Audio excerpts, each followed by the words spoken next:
Well, the EPA is very important, and as you can see, I'm speaking today about all things nuclear. When that terrible accident at Fukushima happened, the worst nuclear accident in the world, 3 meltdowns, and Tokyo might still need to be evacuated. 30 million people. Tokyo is very radioactive, but if building 4 collapses with an earthquake, Tokyo has to be evacuated. Now, they poured so much radiation into the Pacific Ocean, they don't know how much. Terabecquerels, I mean huge amounts. And the EPA is not, in its wisdom, testing the fish that swim thousands of miles from Japan, bioconcentrating radioactive elements to be caught here on your west coast. The EPA is criminal, number one. Evil. Number two, when the accident happened, the ambient levels of radiation in Seattle went up 40,000 times. The EPA, in its wisdom, stopped testing the air in America. Fallout fell all over America. Radioactive elements bioconcentrate 100 times at each step of the food chain. Algae, crustaceans, little fish, big fish, us.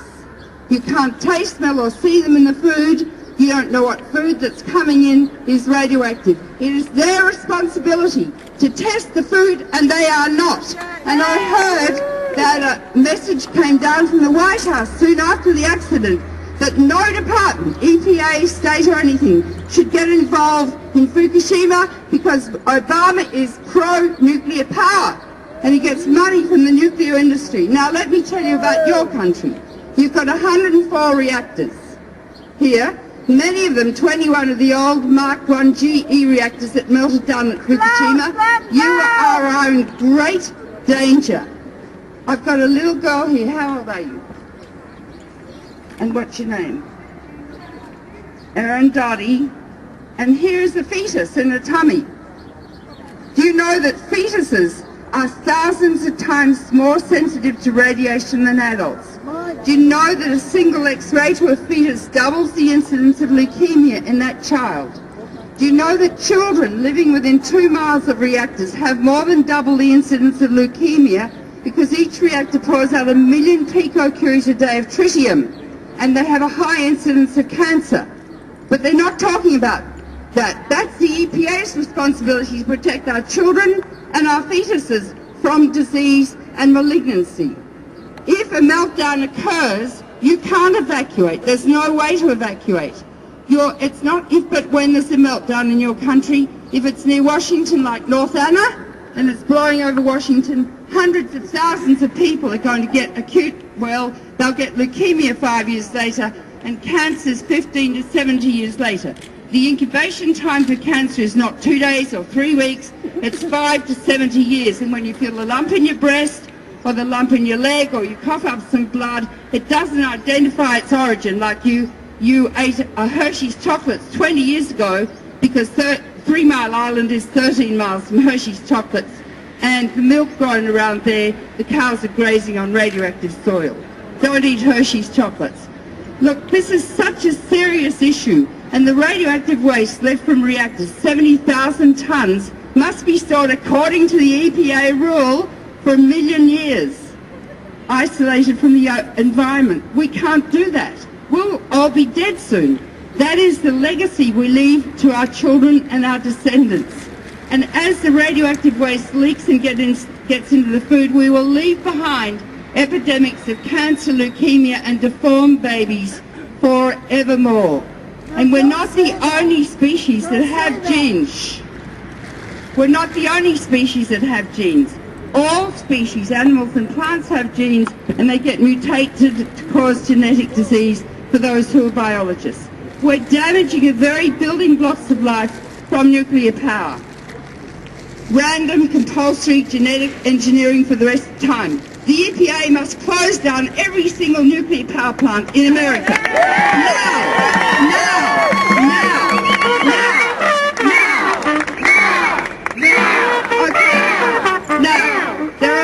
Nuclear dangers on the horizon. I just want to talk about Iran.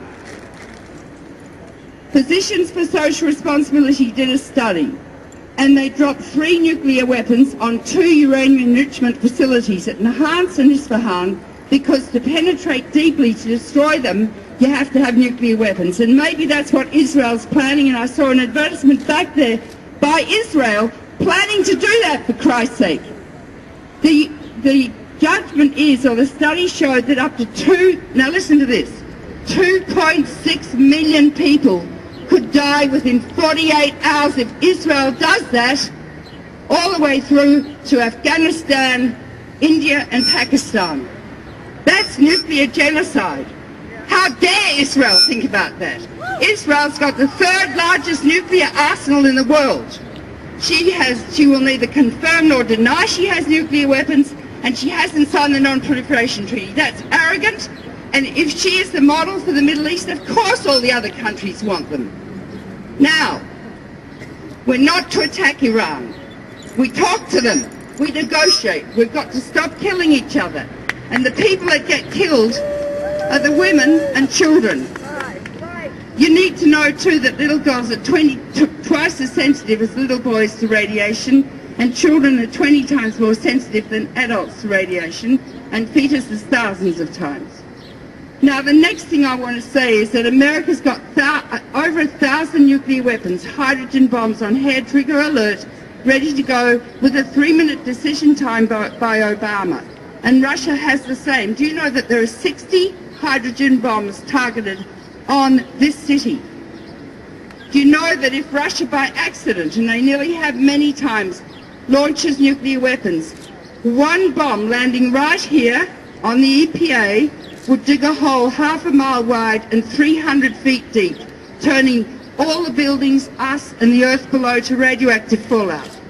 5 miles from here in every direction, everyone is vaporized, turned into gas, leaving their shadows behind on the pavements.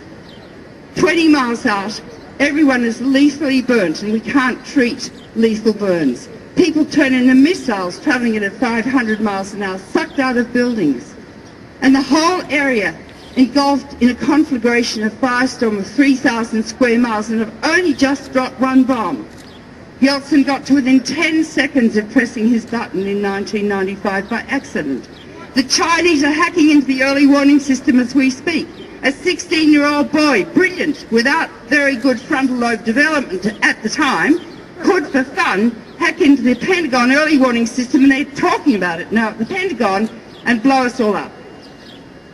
So we live in acute nuclear danger, and our children and our babies have no future. And these people that do this have a case of nuclear psychosis. Wow. So the Pentagon has to be taken on full frontal by the Occupy movement. And it's time we occupied the Pentagon. I'll come with you. And it's time we occupied the Nuclear Regulatory Commission, which doesn't regulate but is paid for, and they're shills. They're nuclear prostitutes. They're paid for by the industry. Wow. And the Congress is full of corporate prostitutes. Yeah. We know that. Well, it's time that we got rid of them. Now, I'll just tell you, the Congress belongs to you. It's time to occupy your Congress. But you have to all vote. You have no right to live in a democracy unless you vote. In Australia, voting is compulsory. We get fined $50 if we don't vote. If you don't vote, go and live in Yemen. Don't live here. 1. 2, when you vote, that's not it. Then you have to know who your Congress people are, who your 2 senators are from each state. You have to go and see them every 2 weeks with a doctor, a child and a fetus, and educate them. Read my book, Nuclear Power is Not the Answer. I'm not doing it to sell my book, but read it and you'll learn. Go and educate your Congress people and your senators, because they're all scientifically and medically illiterate. That's why they do what they do, including these characters. And Obama, who I think has got a good mind and he cares, but he's a lawyer and he doesn't understand biology or pathology or medicine. I need half an hour with Obama to teach him the medical effects of nuclear power, because he's got 2 little girls who he adores. Now, once you educate the people in the Congress and you say, if you don't represent us, you're out next time, and then you have to get out and door knock and make sure they don't get re-elected. So the Congress people and senators are not your leaders. You are their leaders. The president is not your leader. You are his leaders. And he said that.